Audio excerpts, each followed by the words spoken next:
Hi guys, and thanks for joining me here again at the Life Kawaii. I know that I already made an announcement about the next sew-along that I'm going to be doing, but once again it is going to be the Simplicity 0736. This very lovely vintage pattern. Okay, and before we start this sew-along, I just wanted to explain to some of you who watched my previous sew-along video, I am traveling to Kentucky because I have some things that I need to do there for the performance side of my life here in New York.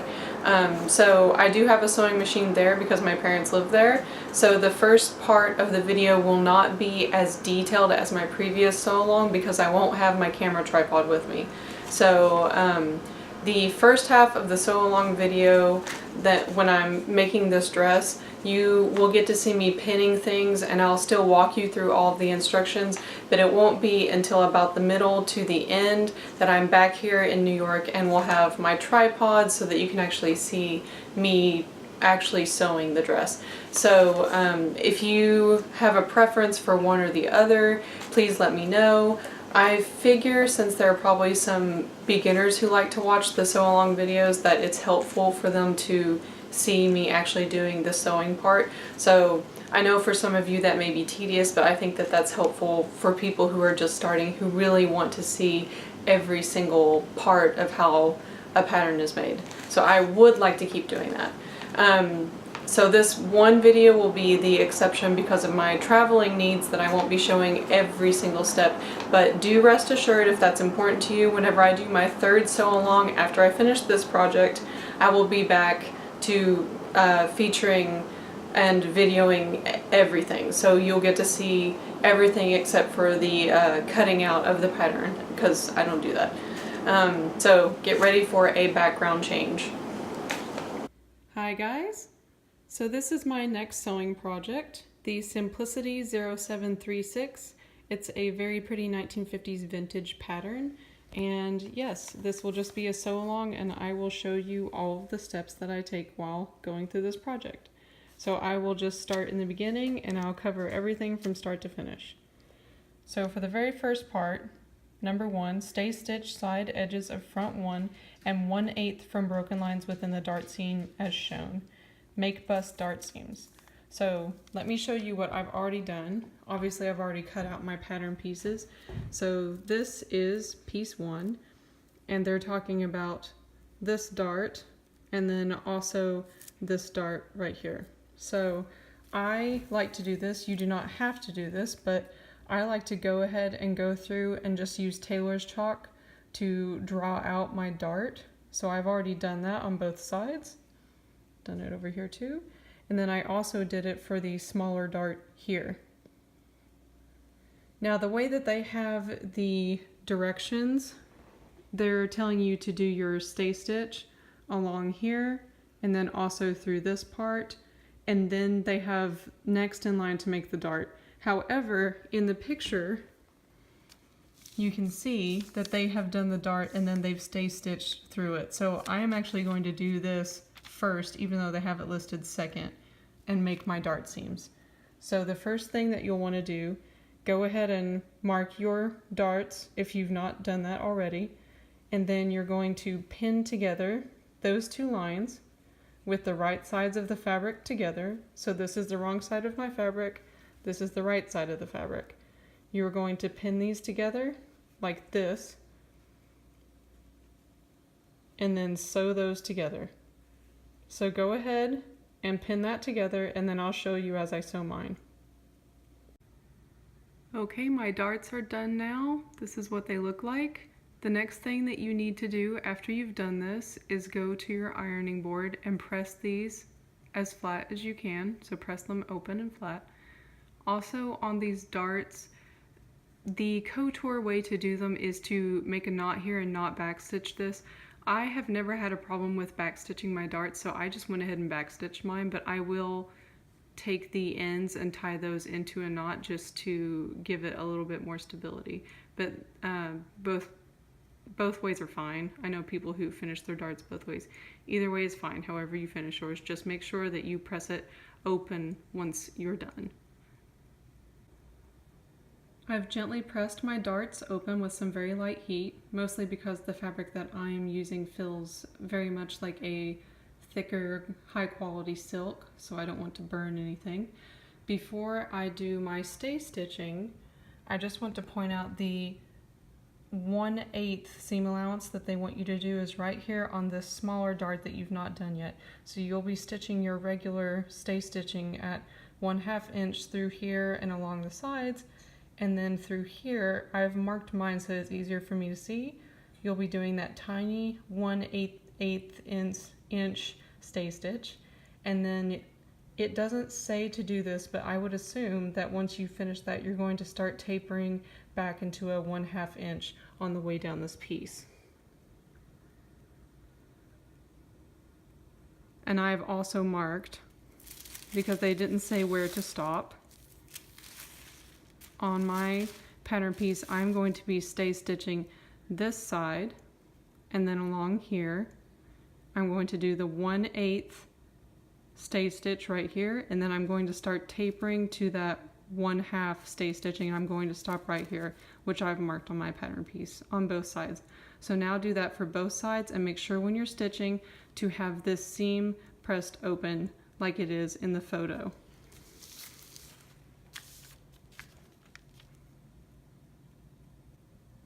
This is what it looks like after the stay stitching is done. Starting at the top with that 1/2 inch stay stitch, making sure to keep my dart open as I go. Continuing that, switching to 1/8 whenever I get here. So I just kept 1/2, and then whenever I hit my 1/8 marking, I started switching that. And you can see here, I wanted to show you that I did some back stitching here. It doesn't say in the pattern instructions to do that, but I've already read through the pattern, and I know that this piece is going to take quite a bit of wear and tear as I work with it, so I just want to make sure that the fabric is strong there. So I did back stitch through this triangle shape, and then I started tapering back to 1/2 inch through here.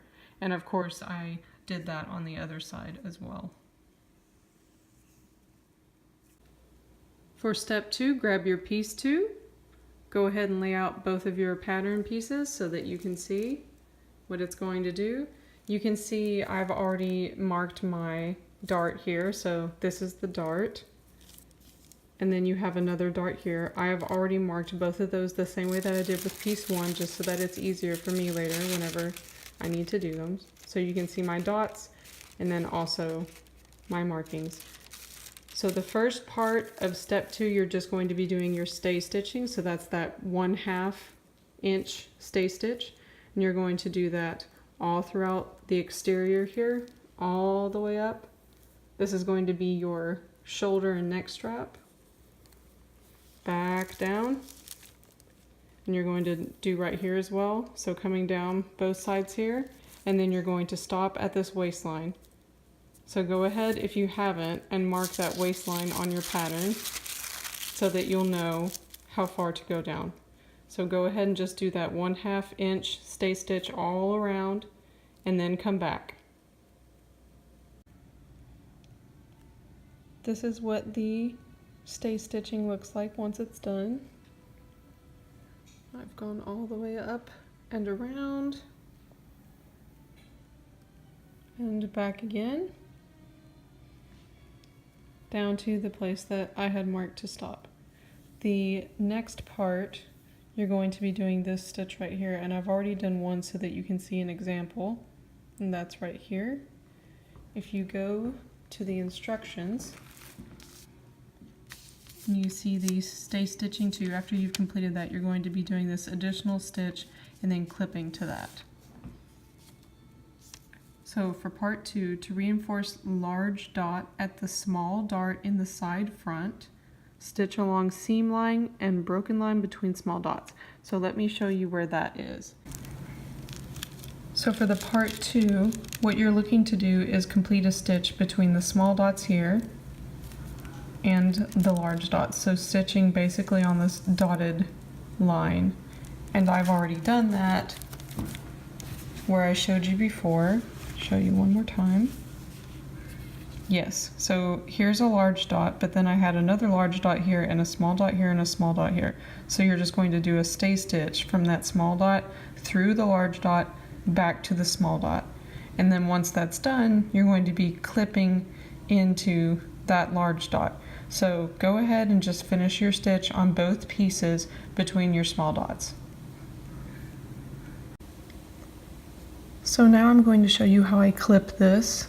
This is the stitch you just did, and you are clipping this so that later you can put this small stitch together with these dots so that you can form a new pleat. Or not a pleat, sorry, so that you can form a new dot. So I'm just going to cut from here to that dot.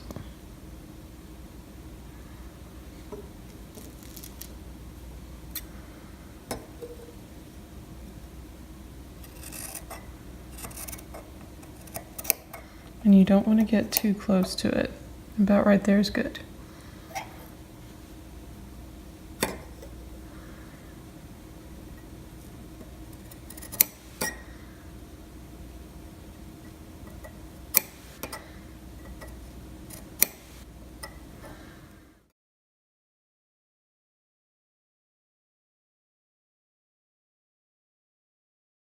For the first part of step 3, you're going to be taking this section that you did your stay stitch and then you cut into the fabric here, and you're going to be putting this dart together. That is why I went ahead and traced mine earlier, because I knew that it would be easy. So you're going to match this large dot to this large dot, and then you're going to stitch that together. Now I've pinned one so that you can see what that looks like.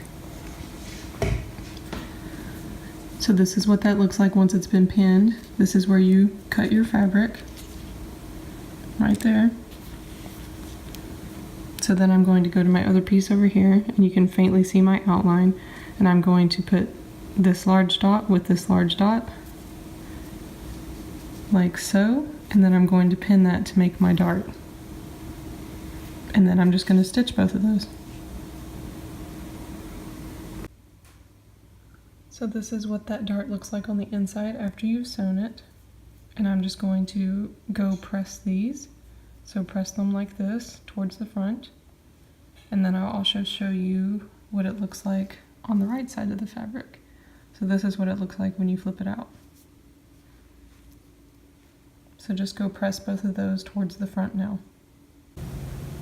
For the next part of step 3, you're going to be forming this dart right here.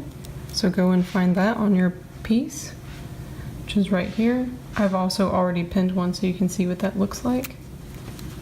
So this one is already pinned. You're going to be taking these two pieces and pinning this together, starting at this point. Right sides together to form your dart. And then once you have both of those pinned, just stitch from the point all the way down to the selvage and then back stitch there, and you'll be all set. This is what it looks like after you've finished both of the darts, and then you're just going to go to your ironing board and you're going to press these open. Then you have one more dart to finish before this step is done. For the next part of step 3, you're going to be doing this dart right here.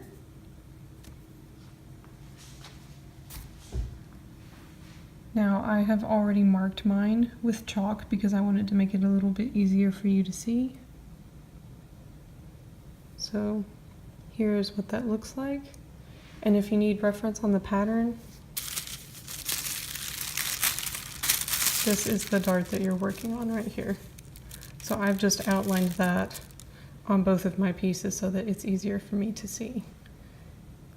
And now I'm going to pin this together like this. So matching my dots, I will pin that together, and I will also make a note of where the top small circle is and the bottom small circle is, and I'm going to stitch that together. So let me stitch one of them and show you what that looks like. So this is what that looks like once it's stitched. It's just a dart in the center of the dress. Those are corgi feet that you hear in the background. And this one is just pinned and ready to go. So I'm going to stitch from here to here, to here, and that will make the next one. And then once you're finished with these, you'll want to press them towards the center. So press this way.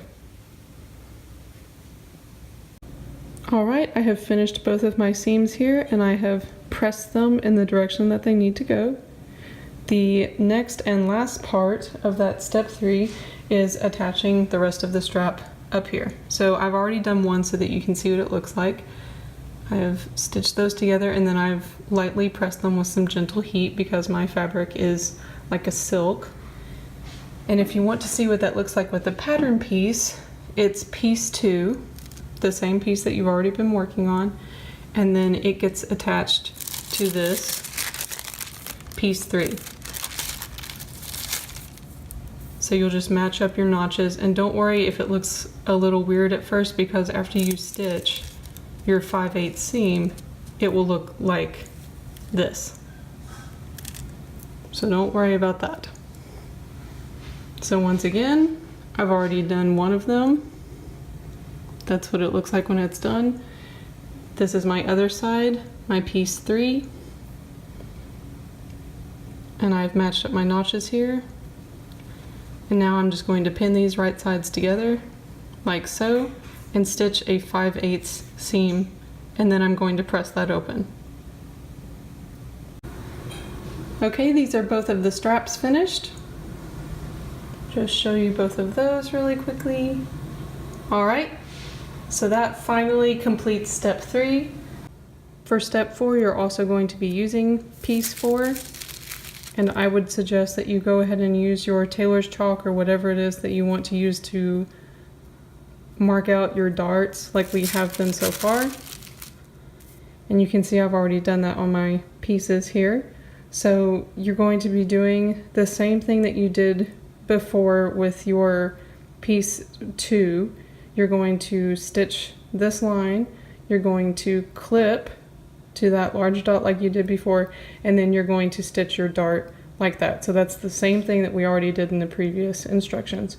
The second thing you're going to do, which is something else we've already done too, you're going to mark out your dart if you haven't done that already, and then you will put these two right sides together.